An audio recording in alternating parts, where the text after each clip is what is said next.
So nandito kami ngayon sa Hinagdanan Rock Formation at iikot namin kayo sa mga magagandang mga yungib dito sa Hinagdanan Rock Formation. Ito yung pinakamahaba na mga yungib.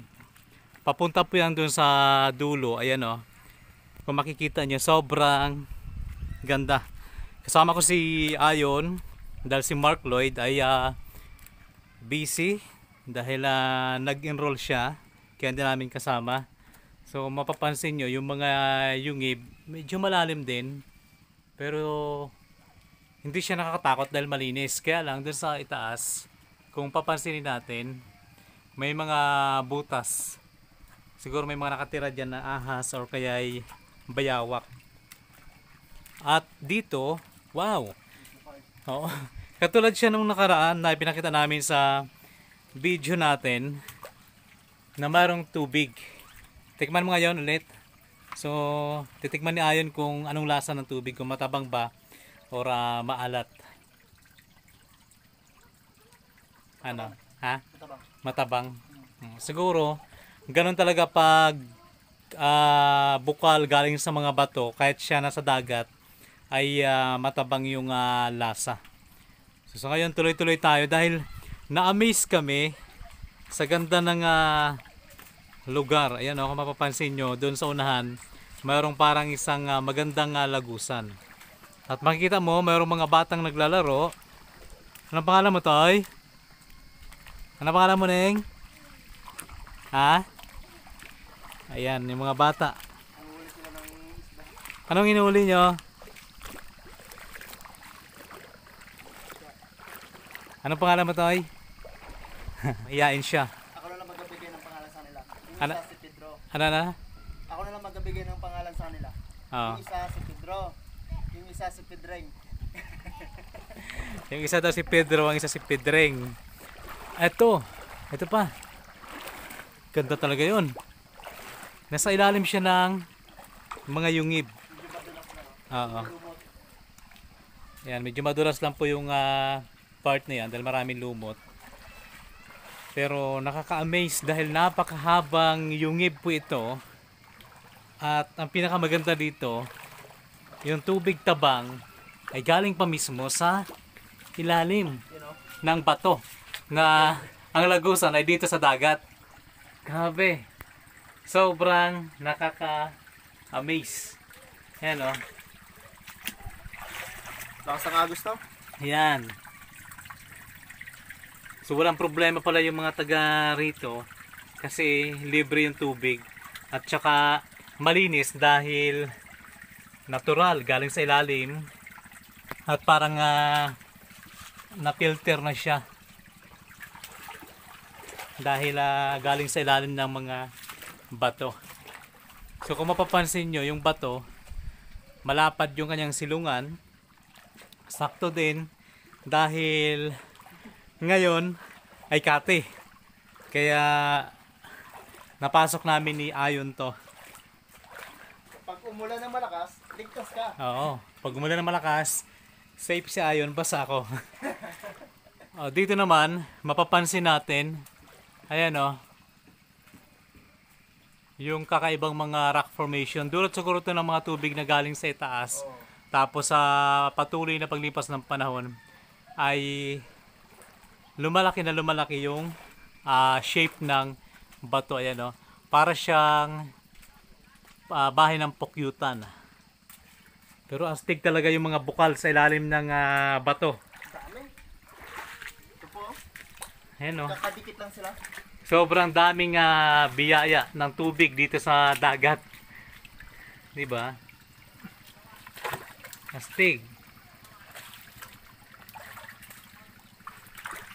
Nakayuko ako kasi pag hindi ako yumuko, mababangga ako sa bato. Kisame. Sa kisame sa bubong ng bato na ito. Tingnan natin yan o. Yan yung mga shell o suso na gumagapang dito sa taas ng bato. Nakaka-amaze. Ayan o. Nakaka-amaze yung tulo ng tubig. Sarap inumin. Lasang mineral. Lasang lay mineral. Malamis-namis. Pero ako talaga ay humahanga sa ganda ng lugar na ito. Inulit natin ha. Ito po yung matatagpuan dito po sa Sitio Hinagdanan, Barangay Milagrosa, Bulalakaw, Oriental, Mindoro. Sobrang ganda ng lugar na ito. At congrats sa kanila dahil magkakaroon po sila ng kuryente at ng power. Ayan. At ano na? May kuiba. May kuweba sa ilalim ng kuweba. May butas sa ilalim ng butas. Ayan o. Ayan. Eh, mama. Ano? Malalim. Tsaka may dudungaw yan dyan sa'yo. Oh. Malawak sa loob, kaya lang walang daanan. Ang good news dito, magpaparapol kami ni Ayon dito, ang Mindoro Biners TV, ng dalawang 21 inches na television. So sana may mag-sponsor. Flat screen yan guys. So ito na nga yung sinasabi namin na parang isang munting paraiso dito sa dagat, kasi kung mapapansin nyo, mayroong pader dito sa dagat. Ito, ayan, pansinin natin, may bato dito na nakaharang. Tapos ayan yung ang tawag dito, yan din yung isang bato, parang lagusan, no, parang gate. Tapos doon may kuweba. Ayun o. Ganda. Mataas. So parang binigyan kami ng daanan dito sa lugar na to. Ayun o. Parang biniyak yung bato tapos nilagay dito. Parang pinakakanal. Ibig sabihin pala, kayang lumusot dito yung bangka, no? Ayan, sa sunod na mga video natin, sigapin natin na kapag malalim yung tubig ay pupunta tayo dito. So yun yung mga kabayan dito sa Sitio Hinagdanan. So yan, medyo malalim na. Oh, may isda oh. Ganda. Ang isda. Ay, dito pala malalim na yun. Oo.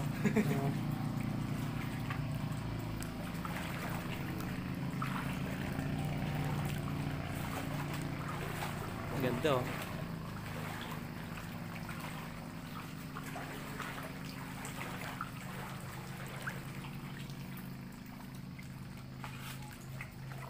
Kaibang mga bato. Yan. Astig. So yun. Yung mga papansin natin yung bato dito, ayun. Sobrang taas. Ayan. Parang nasa Coron, Palawan. Ano na? Parang nasa Coron, Palawan ako. Dahil Sabi sa ni taas ng batok. Sabi na Ayon para daw nasa Coron, Palawan. So diyan naman ay merong butas. Pero pansinin mo parang likuran ng barko itong lugar na to. Yan o. Kaya nga. Na? Ito yung pinaka ano niya oh. Kaya nga. Timon. Oo. Stig, ganda. Dito hindi tayo pwedeng lumusot dahil medyo malalim ang tubig.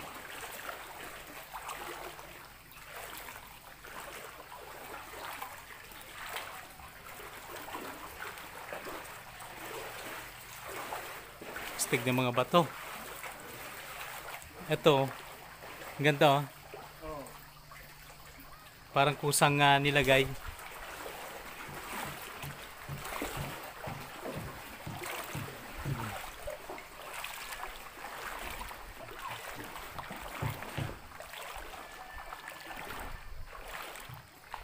Dito maganda mga tiyan yon. Marami sa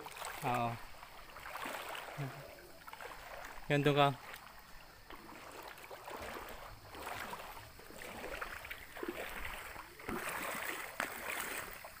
So ito na yung bato na humaharang kanina sa sinasabi kong parang isang malaking kanal. Ito na yun yung tumatabon kanina. Uy, halaga, popper fish. Saan? Ito oh, Paborito mo.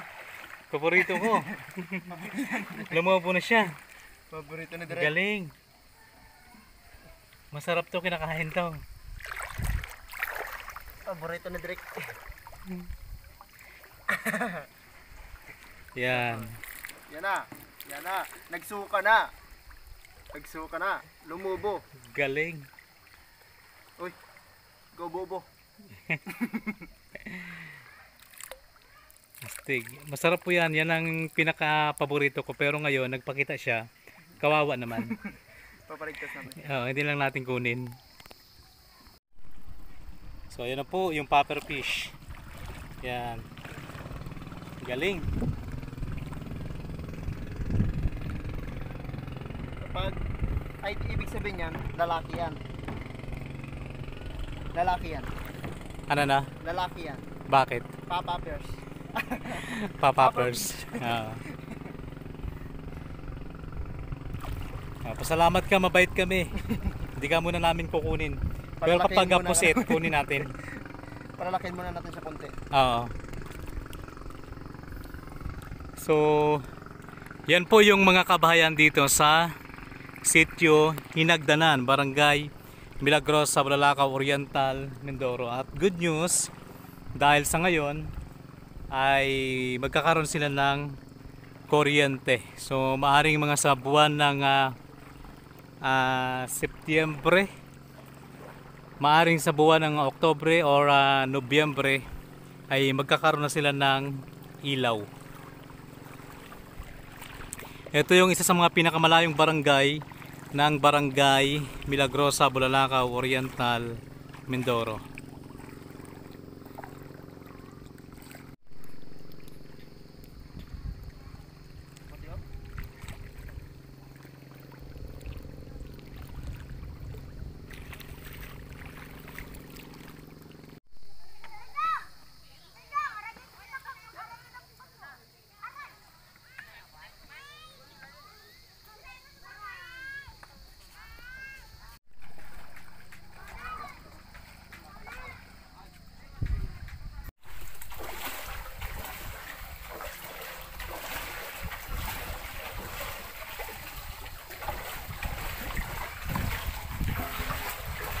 Ganda na.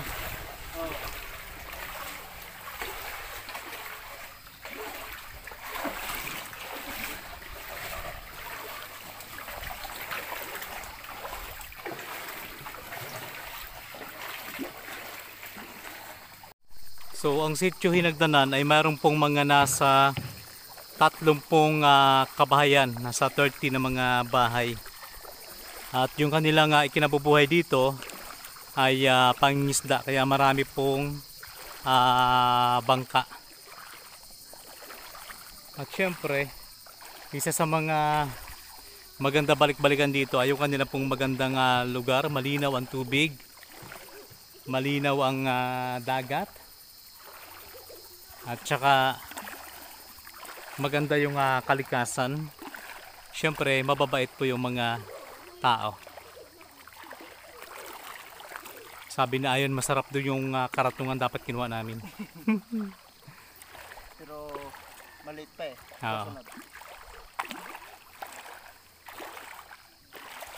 So ayun po, maraming salamat sa pagsama niyo po sa amin at sa mga bago pa lamang dito po sa ating YouTube channel. Huwag niyo pong kalimutang mag-subscribe at pakipindot rin po ng bell button para lagi po kayong updated sa mga kakaibang video na atin pong ina-upload bawat araw. So muli, maraming salamat and bye bye guys.